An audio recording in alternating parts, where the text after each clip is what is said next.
welcome back to Mike and Juju's Movie Corner, the show where we spark up and then we turn on the cameras for you guys. I am your boy and your host, Mike. And I'm Juju. Today we're diving deep into our vault to bring you a cult classic from 1984 that honestly doesn't get enough love. You're not lying. We're talking about Walter Hill's Streets of Fire, starring Michael Paré, Diane Lane, the ever gorgeous E.G. Daily. Man, I had a big crush on her. And the absolutely incredible Willem Dafoe in one of his earliest roles, y'all. Before we jump in, don't forget to like and subscribe and hit that notification bell to catch all our deep dives in the classic films. Alright, Juju. When's the first time you watched this movie? Man, I caught this late night on cable back in the 90s. And I remember being completely blown away by the whole aesthetic. It's like, what would you even call it? A rock and roll western meets film noir. They actually marketed it as a rock and roll fable, which I think is pretty perfect. The movie exists in this world. It's kind of weird and timeless. It's both retro and futuristic. Let's break it down for our viewers who haven't seen it yet. So, the basic plot follows Tom Cody, played by Michael Paré. He really is the definition of cool in this movie. Absolutely. He plays his ex-soldier who comes back to his hometown when his ex-girlfriend Ellen, played by Diane Lane, gets kidnapped by this bizarre motorcycle gang led by Willem Dafoe. Yeah, Diane Lane. What a beauty she is, too. Alright, guys, can we talk about Willem Dafoe for a second, though? Those rubber overalls. Raven, his character, is just iconic. The way he moves, those facial expressions, you can already see the incredible actor he became. Man, definitely. And the way he delivers the line about making a big impression is really chilling. You know, this was really one of his first major roles. You can already see that magnetic screen presence he's known for. It's crazy to think he went from this to Platoon just 2 years later. But let's talk about the music because that's such a huge part of this film. Definitely, Juju. The soundtrack. Jim Steinman wrote Tonight Is What It Means to Be Young and Nowhere Fast, specifically for this movie. And they have that epic kind of meatloaf kind of vibe. Diane Lane's lip sync into those songs is perfect too. The way that they stage those concert scenes, it really feels like you're watching a legitimate rock star. Right.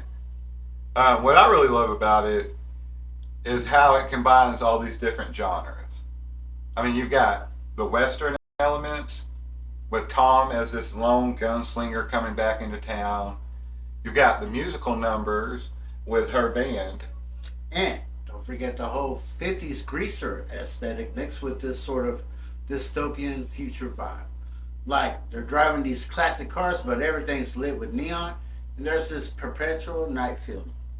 And speaking of the look, let's talk about the cinematography for a second. The way they use those neon lights and smoke, I mean, come on, y'all. There's this one scene where Tom's walking through the rain and the street lights are reflecting off the wet pavement. Yes. Definitely great. Very so. And the fight scenes, like when Tom takes the knife off the two punk gang guys, epic. I mean, how cool was he? Man, he really was a cool character. Andrew Laszlo was the cinematography. He also shot The Warriors, which is one of my favorites, which makes perfect sense because both of these films have this heightened reality feel to them. You know what scene always gets me? The hammer fight between Tom and Raven at the end. The way they shot that with all the industrial backgrounds and the fire. And the fact that they actually built that whole set, Juju. There wasn't no CGI back then.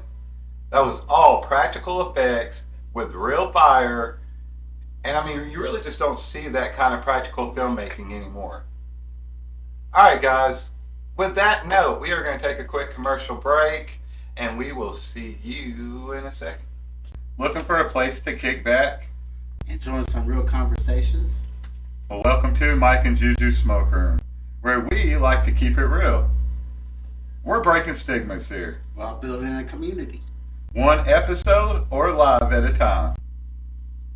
So join our growing family of Cannabis enthusiasts, crime junkies, conspiracists and outside the box thinkers, music and movie lovers, fans of romance, or just someone looking for the real people wanting to chill in a laid-back environment.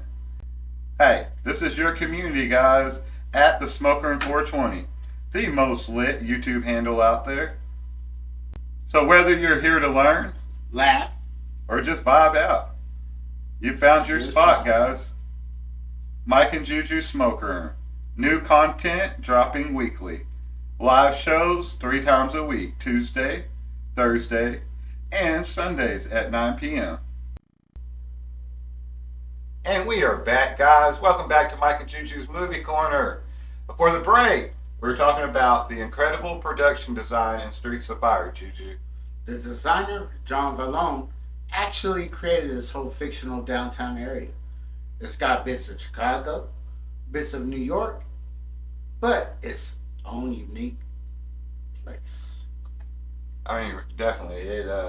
I remember watching it as a kid and just being blown away by the aesthetics of it, which I didn't know what aesthetics meant then, but the vibe, and it created a world that was like almost unrealistic, but you wanted to be there. Yeah.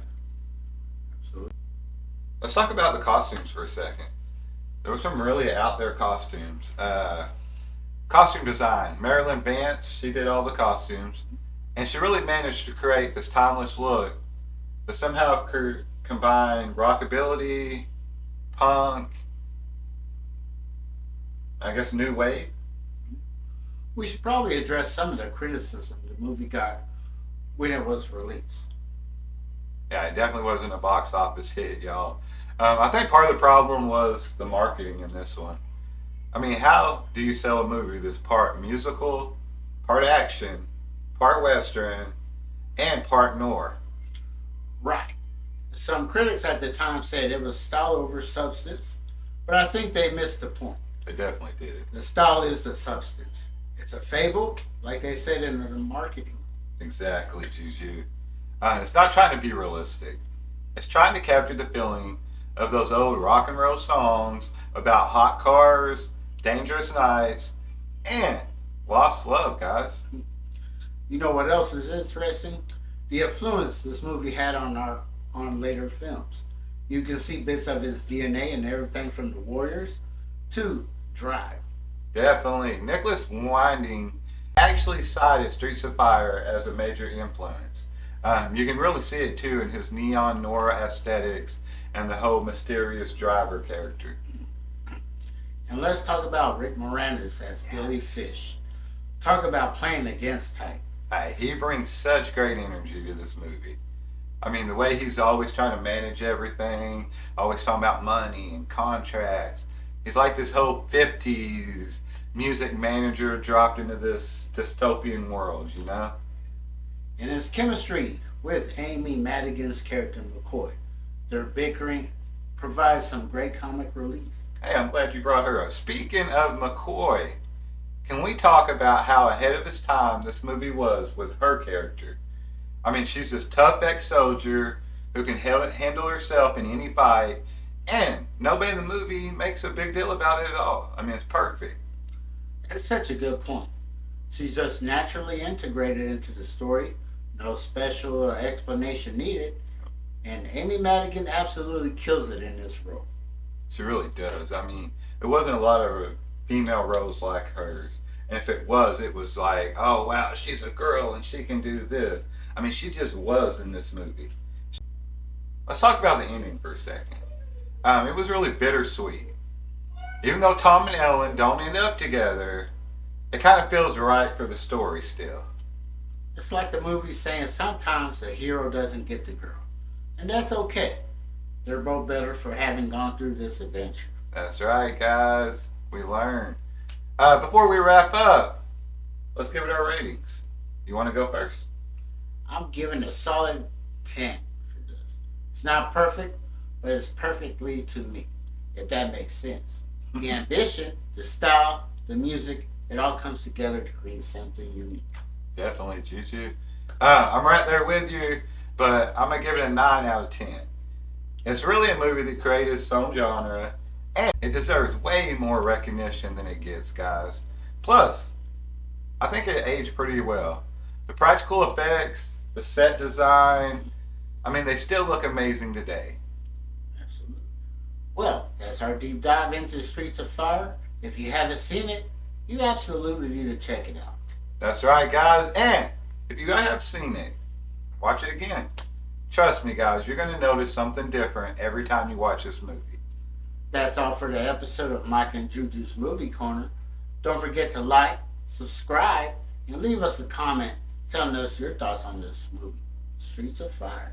Hey, and let us know what movies you want us to cover in season 3, guys. Alright, as always, I'm your boy and your host, Mike. I'm your co-host, Juju. We'll see you next time at the movies.